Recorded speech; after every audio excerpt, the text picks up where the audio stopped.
So stay tuned. Talk about some hoops. NBA season is officially about a week. 8 days from now. About a week and a day. Next Tuesday night on TNT is the kickoff to the NBA season.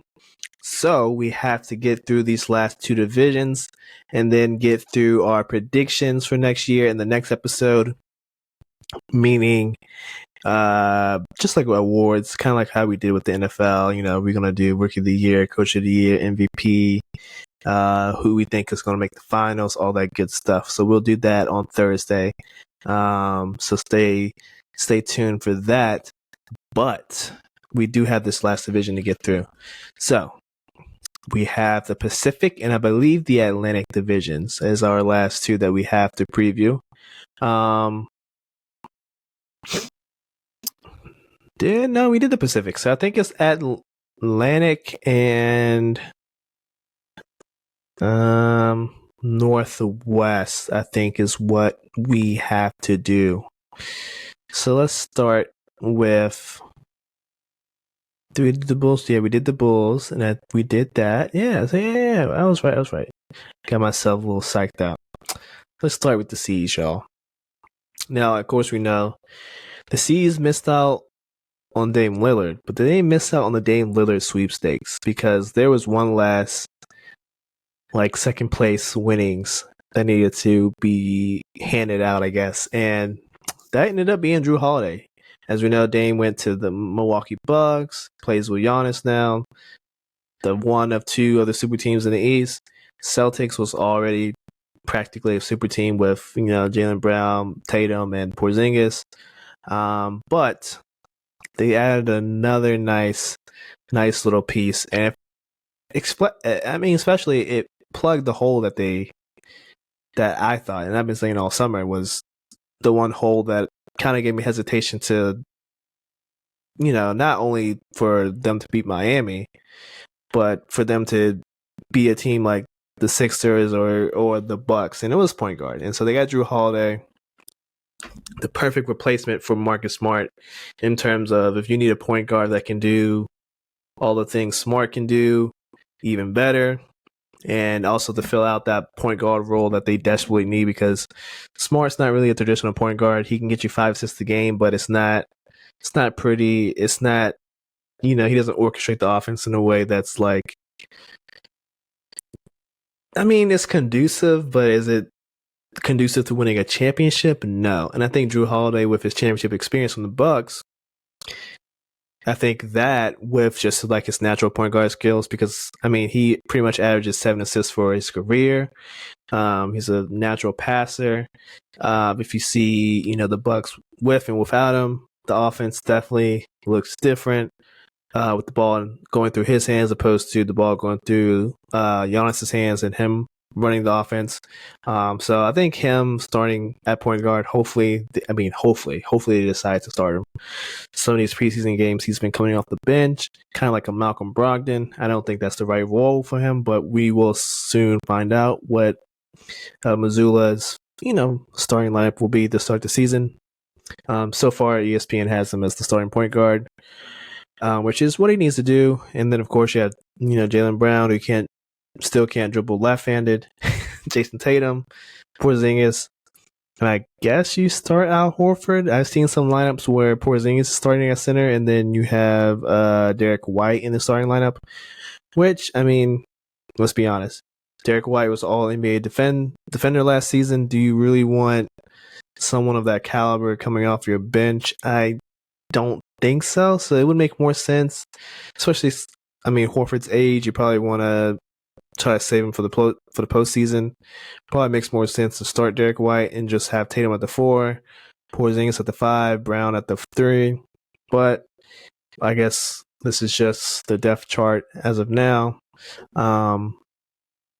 But my expectations, I would say Eastern Conference Finals at the very least. I think even when I don't know if I said this during Miami's preview, but the East is going to come down to 2 teams, the 2 super teams, Bucks, Celtics, and then from there, it's honestly, in my eyes, is a coin flip of who wins. I don't think one team is necessarily better than the other. Both teams have their pros and cons, and this is all on paper. We haven't really seen them play like a real meaningful game. These preseason games, you can tell the players are just having fun, just trying to get into game shape. So I'm not making too much off of that, but at the very least, we're seeing Eastern Conference Finals from the C's. Moving on, we have the Nets, the Brooklyn Nets, free of the stranglehold of Kevin Durant and Kyrie Irving. They got a new young core with Simmons, Dinwiddie, Bridges, Cam, and Nicky Claxton. And then they have Cam Thomas come off the bench, which is kind of wild, to be honest. This team, I know last season they were the 6th seed. That was pretty much just because they stayed afloat after the 2 big trades. Markyll and Spencer and Cam basically just kept that team afloat, and they just kind of slid into that 6th seed spot, and they tried their hardest in the first round, but ultimately lost. But I think this year they're a candidate for the play-in. I don't think, in terms of putting it all together, it depends on how soon they do that. And now you're going to reinsert Ben Simmons, and people say he looks good. To me, I don't know. It's a hard sell. I'm pretty much giving up on Ben Simmons. I don't believe in people who keep giving up on their team. So it's going to be. I'm gonna be tough press to kind of put them in any type of playoff scenario, but yeah, I mean they're gonna be fun. They're gonna be exciting to watch. Hopefully they can come together sooner than later, and then maybe they'll have a better chance to actually make the playoffs. But I mean, play-in is probably where they're destined to go. Moving on, the New York Knicks. Not much of an off season for them, honestly. Just a lot of re-signing guys. I mean, they did their biggest thing was probably getting DiVincenzo, stealing him from the Warriors, and Josh Hart, who kind of opted in last minute so that they could maneuver the money to give the DiVincenzo, and then hopefully they'll re-sign him at some point. They're in no rush to re-sign him, but they definitely want to compensate him fairly. And then you still have your core, Brunson, Grimes, Barrett, Randall, Mitchell Robinson. He's still your starting center, even though Hartstein is more than capable of stepping in and starting some games. And then Jericho Sims as well. It's a pretty decent backup. They got rid of Obi Toppin, which sucks, but just it was hard to find minutes for him, and he was just becoming kind of like that sour grape of the locker room, just kind of killing the vibes. And you don't want that type of energy in the locker room. Quickly, running up for 6th man of the year, contract year for him. Do they trade him? Do they re-sign him because he is a key part of the team? But do you really need to, because now you have Josh Hart is most likely going to sign long term, and then you have DiVincenzo, who could easily be a 6th man. Do you really want to commit all this money when you possibly could go and get a Cat, or maybe you make a run at Donovan Mitchell if the Cavs aren't doing too hot? A lot of questions there, but definitely some interesting storylines to just look out for this season. My expectations in terms of regular season and postseason, they'll definitely be a top 6 team, somewhere where they were last year. I think last year they were 4 or 5. They'll probably be in that same range. Like I said, nothing more than DiVincenzo happened, but they're still a star player away. I think Brunson, pick up from last offseason, he can only get better. But to depend on either RJ or Julius Randle to be your second best player, I think it's just not a good recipe to follow. Because Randle's sporadic, he comes and goes. Same with RJ, even though in my eyes, RJ got more consistent last season, especially when I think Jalen was out for a couple of games, like a little stretch, and then RJ just put together a good couple games and looked pretty good. Looked like that was the player that we've been trying to see him become, but just a lot of mouths to feed in that Knicks starting lineup. So it'll be tough to kind of see him take a next step and be like an all-star caliber player. I don't know. So we'll see if he stays with the Knicks. He does have an extension that I think kicks in, or maybe it's in his second year of. So, but yeah, top 6 playoff seed, second round they're destined for. And maybe, who knows? Maybe they can sneak into the Eastern Conference Finals. I don't think so, but as we know from last year, anything can happen in the NBA. And speaking of anything that could happen, 76ers and James Harden. The James Harden saga is the last little storyline from the offseason that is still open-ended, just not a resolution to. And honestly, it doesn't look like there's going to be a resolution for a very long time, at least until February, which is months and months away. And I say February because that's the trade deadline. And it seems like, Daryl Morey, that front office is very keen on getting top dollar for James Harden. Now, in my eyes, I don't think you can get top dollar for James Harden, especially after the past couple of.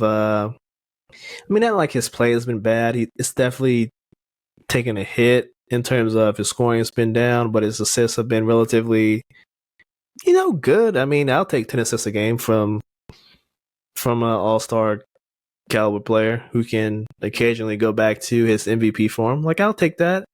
But the whole part about him wanting a near max deal with 4 years, that's kind of, honestly, that's a little scary. And if I'm another GM out there, do I really want to trade for Harden?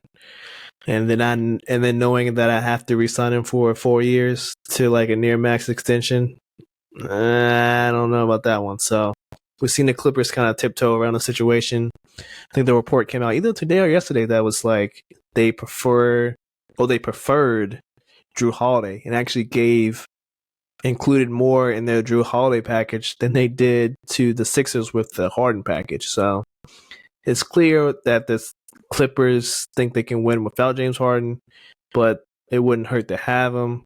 And I think now another report actually, it might be even been in that same report where it was like Terrence Mann is just like off limits, not on the trading block, and teams need to stop asking for him. So it's clear that the Clippers only want to trade away their older vets like Batum, Covington.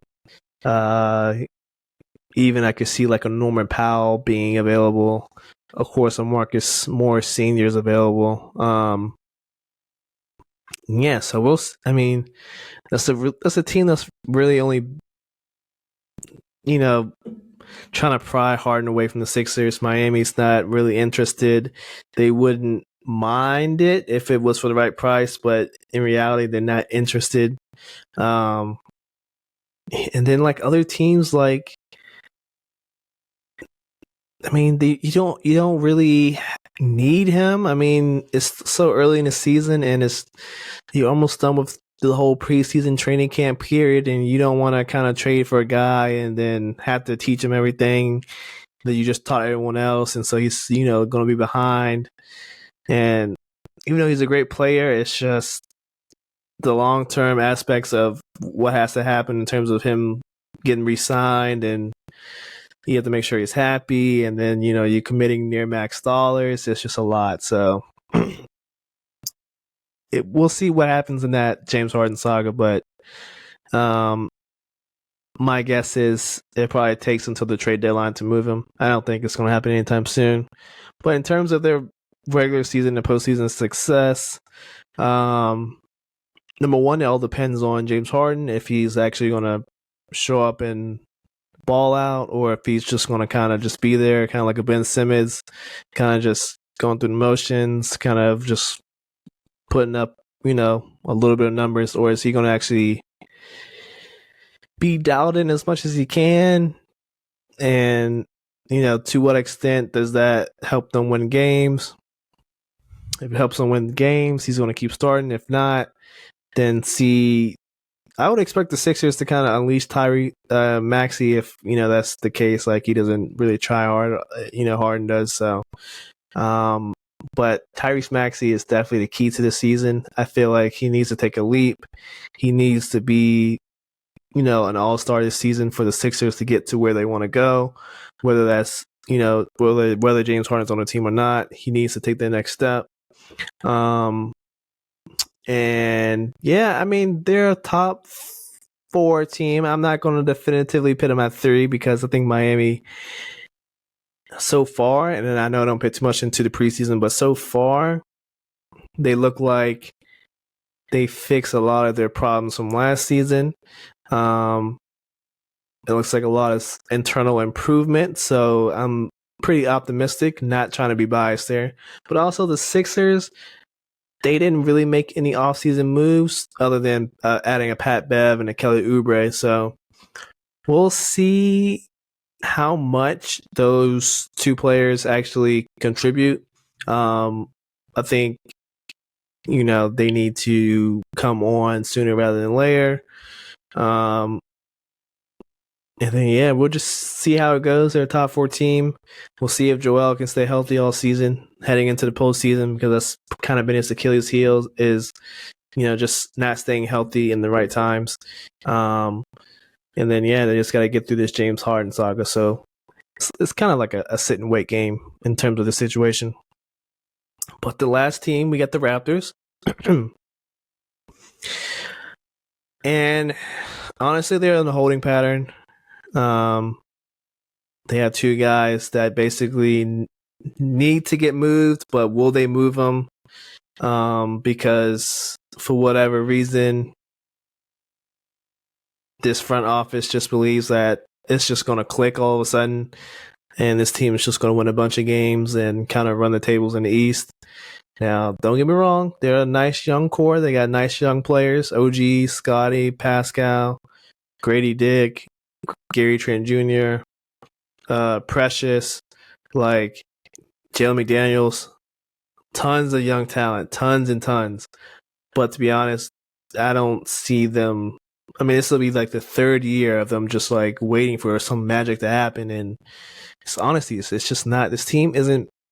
I mean, there's no, other than Pascal, there's no star power. And even if, let's just say, OG or Scotty become all-stars this season, there's still 2 big guns in the East. And then there's 2 smaller, like, little mini bosses in the Heat and the Sixers that the Raptors would have to go after. And to be honest, this roster is just not good enough to compete with those teams.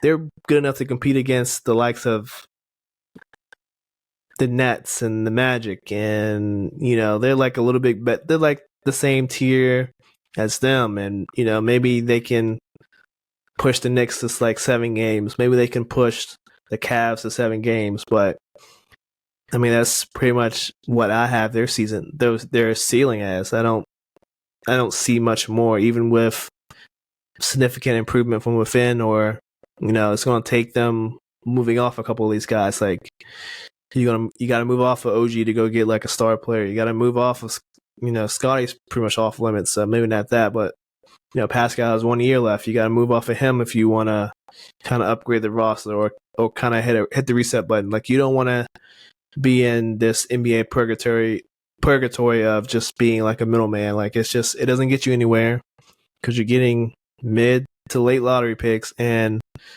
most of the time those don't really turn out how you want them to turn out. There's exceptions like Bam, Donovan, Hero, as recent examples, but usually it's just not the case. So we'll see. We'll see if they blow it up, or if they kind of double down and just see, hey, we're gonna run this young core to the ground till the wheels come off, and whether that's us making the play-in again, or barely, or just getting whooped in the East, we'll see. But moving on to the Western Conference, we have the last division there, the Northwest. We'll start with the champs, the Denver Nuggets. All right. Not too much happened. They did lose Bruce Brown. They lost Jeff Green. My bad, not Jeff Gordon. What the hell? Lost Jeff Green. Two major pieces to the last year's team are gone. So they're gonna ask more of Christian Braun and some of these other rookies that they drafted. My expectations, pretty much the same. They're gonna be Western Conference a bust, most likely. Going up against one of the two other juggernauts, the Lakers, the Suns. Honestly, the West, it could end. It's in the hands of a couple teams, so I can't definitively say the Nuggets are going to repeat because repeating is hard. And Jamal Murray is a dog, and he's getting better every year, and he should be an All-Star this year at the very least. And Jokic, he's a preseason favorite for MVP, rightfully so, because he played out of his mind in the playoffs and in the finals. His confidence is through the roof right now, as it should be. And then, of course, we're going to see improvements from, MPG and Aaron Gordon, from his newfound confidence that he gained in the playoffs. This team should still bounce back and be very, very good. In terms of repeating, though, I don't expect that to happen. But at least Western Conference Finals, they will be competing for the number one seed in the West because their team is pretty deep, honestly. Reggie Jackson got re-signed. Christian Braun still there. Justin Holiday, Watson, Najee, DeAndre Jordan for some backup center minutes. So we'll see. The team is still really deep, so I believe they will win enough games to still be in that one seed contention. And if they do, they have a really good shot to get back to the finals. But moving on, enough about the champs. We got the Timberwolves. A lot of question marks around this team. Is it Cat's team? Is it Ant's team? Why the hell they trade for Rudy Gobert? He's just a soft bum, honestly. He's just soft. They do have Naz Reid. I think they re-signed him. Troy Brown Jr. They have Nah. They have McLaughlin. Yep, McLaughlin, Shake Milton. Yeah, still have Kyle Anderson. So they have pieces. It just depends on if they can kind of all mesh together. They have one more. They have, I don't think Conley was there to start the season. So they have a training camp with Conley. Jaden McDaniels, I believe he slots into... Because I don't think he started last season. So I think he's going to slot into the starting small forward role. We'll see how he does with that. And this is the make or break year because, honestly, if these two can't work together, one of them has to go. And all signs are pointing to Cat being the one that has to go, even though he was there first. And at one point, he was the player that GMs wanted the most to start a team with. And it kind of seems like that kind of storyline, that mentality is kind of, faded away and kind of been replaced with, kind of like the Anthony Davis effect where, okay, this guy doesn't really play all that much. And when he does play, he's kind of soft and he's not living up to his potential and he's not dominant enough. He's not living up to his talent level. All those questions are kind of creeping into the Karl Anthony Towns, discussion right now. So, and rightfully so. I feel like he does downplay his talent, doesn't really play up to what he could be, his potential. Doesn't really have that it factor a lot. His engines doesn't really run on all cylinders all the time. So I totally understand what these insiders and analysts, and even just fans in general, just saying these type of things. But I'm expecting actually They have the potential to be top 6. Will they be top 6? Probably not. Most likely fighting for that play-in spot. But I mean, talent-wise, you can't tell me they're not somewhat loaded. Like they have all the talent to be a top 6, but it just depends on if these two guys can gel and how soon. And they don't need to be co-alphas, but they need to have one of them decide like, hey, I'm the man. You just got to follow. So hopefully it's Ant. But honestly, I wouldn't mind if Cat, steps up and it's like, hey, I'm the best damn player on this team. Like you guys got to follow my lead. And then we need a better season from Gobert. Gobert was awful last season. Got punched by his own teammate. Rebounds were down, and then he was shooting threes in France, working on his 3-game.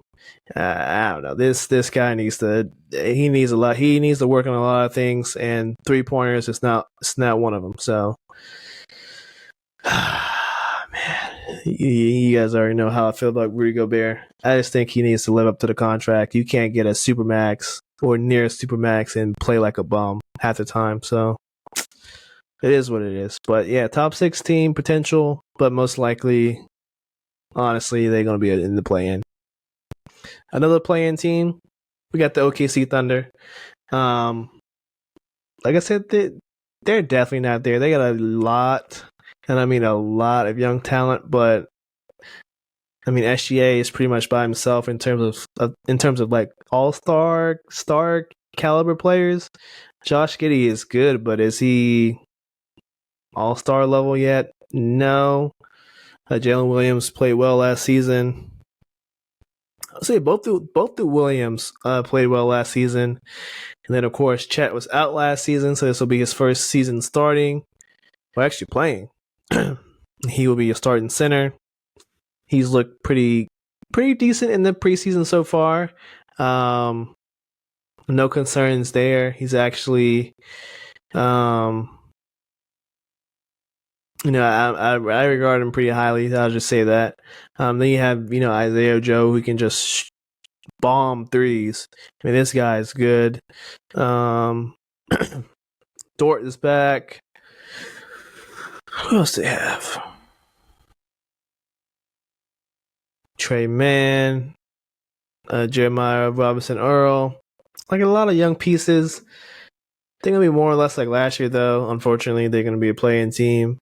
Last year, they probably got to have themselves try to, I don't mind teams proving that they're players, kind of, the young guys, like, playing hard and kind of just letting people know, like, hey, I deserve to be here and all that stuff. But, yeah, I'm expecting more or less of last season.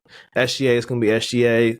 He's a top 10 player in this league. If you've seen ESPN's article, he's definitely a top 10 player. So it's just, honestly, as far as he carries them, is just how far they're going to go. Moving on to the Trailblazers, the poverty franchise led by, I can't even remember this guy's name. I don't even care. They're working with Scoot, Simons, Shadon, Sharp, Jeremy Grant, and they went out and got Ayton, which is actually really good for them. They really needed to get off of Nurkic. And they also added Time Lord, Robert Williams. They had Matisse Thybulle.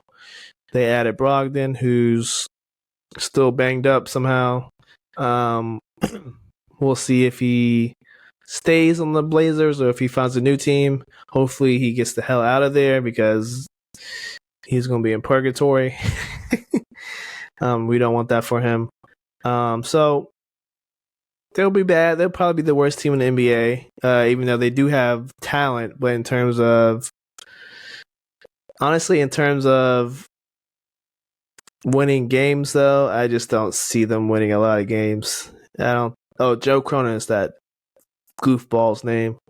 Yeah, I don't see them winning too many games. They're probably going to be the worst team in the West, and rightfully so, because I think they have a pick that they owe the Bulls, so they probably want to keep that pick because it is top like 12 or 15 protected, so they will probably keep that pick, and they probably have every ambition to keep that pick. So, yeah, nothing more of that.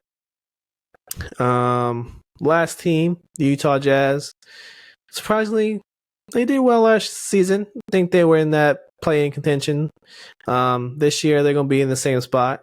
They did add John Collins, who honestly is either going to be really good for them, or he's going to be just like he was on the Hawks, kind of comes and goes, kind of an afterthought.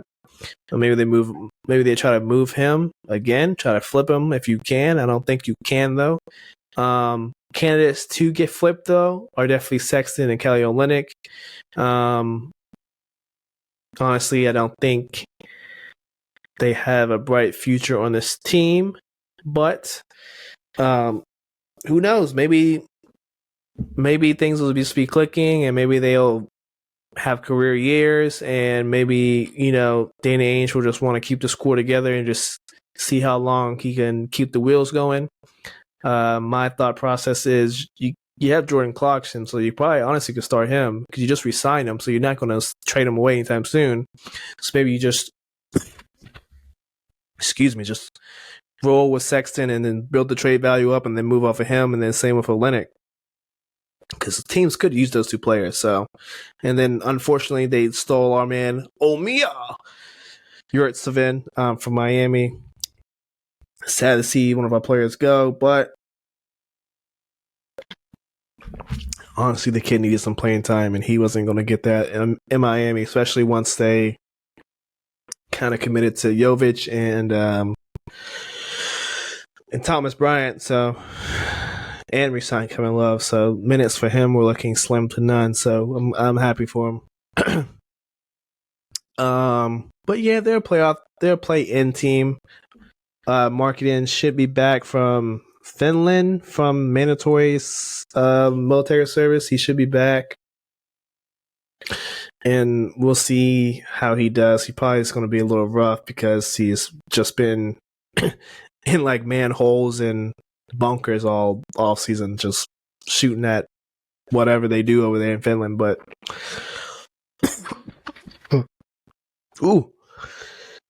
but yeah.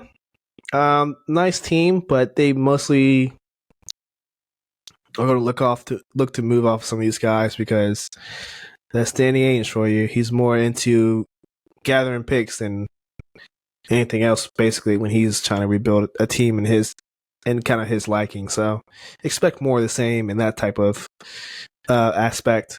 But yeah, I think that's it, guys. Yeah, that's the last team in the Northwest. We are officially done with NBA previews in terms of divisions. Hello there, and welcome to the MTL Sports Podcast. Thank you for watching this video clip of one of our most recent episodes. Please drop a like, drop a comment in the comment section below, and also please don't forget to subscribe to our channel and also hit that notification bell so you can stay up to date with the most recent MTL Sports Podcast content. For those that don't know, we are also available on Spotify for those who listen audio only. Once again, thank you so much, and this is the MTL Sports Podcast. You whip up my appetite. Don't leave me here high and dry.